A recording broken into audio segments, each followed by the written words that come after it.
Okay. All right. Hey, good morning, everybody. My name is Mr. Harrington. I'm with my colleague, Mr. Talamonte. I'm with the National Reentry Network. I'm the wellness coach. and my other colleague, Mr.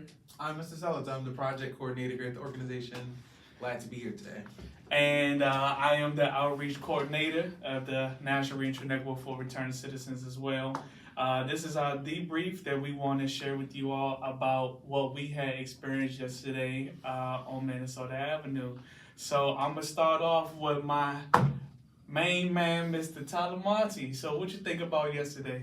I think over the past few weeks that we've been kind of going out, the energy seems to be picking up more. We've been able to have more in-depth conversations, especially with community members. I know you had spoken to a couple people, a number of people, in a couple different locations and out in the community. And I think that's probably one of the biggest positives or biggest takeaways from yesterday is that we're continuing to get the public and the community really engaged with what we're trying to accomplish out in the community, and seeing their genuine care and want to see improvements in the community. And I think that's again, for me, it's very heartwarming to see that our work that we're going out there and trying to do is actually having an effect on the community. Love that.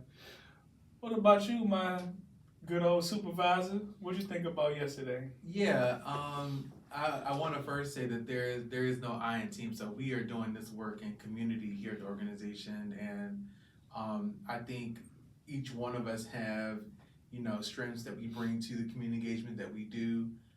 Particularly your outreach approach, Mr. Harrington, in terms of being personable, and then with you, Mr. Talamonte, always bringing up your lived experience and your purpose behind why you're actually doing this is always important. Sometimes I think we leave a little bit of that out when we do community engagement in other instances. But for our organization and what we've done, I pretty much feel that yesterday was intentional. I felt that the relationships that we built were genuine, and I say that because a lot of times community engagement can be an afterthought, or it can be something that some people don't want to do or engage with because they feel that you're being intrusive, or they feel that you have another agenda, right? They feel that you have to give all this information, but it leads to nothing.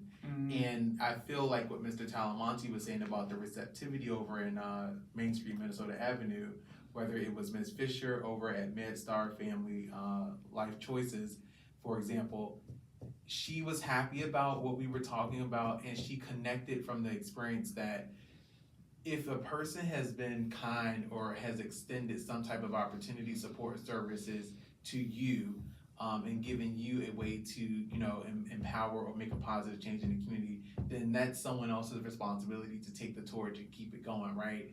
And so what we do at CLPM, in terms of how we talked to her yesterday, she felt that, right? She felt that each one of us had a perspective and a story to tell that says, I know what it feels like to have a need or have a want or desire to have support, and not get that, and then to have that one day change for you is all the better.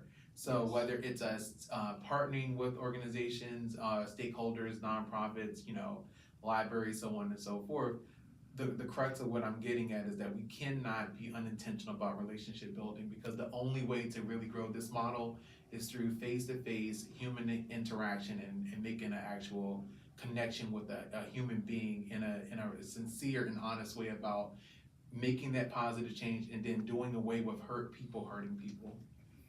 Okay, well, that's definitely exactly what has been going on when it came to community building.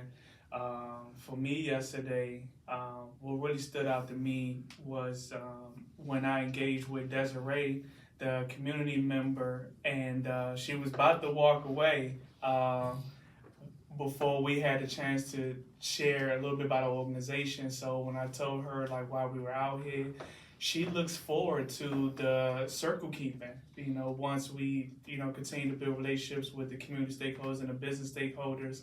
And she felt the love so much that she took a picture with me, so that was really awesome. And then the brother that I met in Subway, he said he was hungry. Mr. Muhammad, awesome brother, he wanted me to buy some oil from him. I ain't gonna lie, I had a lot of oil already, but I told him, I said, nah, I know a way that you can pay me back. I said, let me do an interview with you.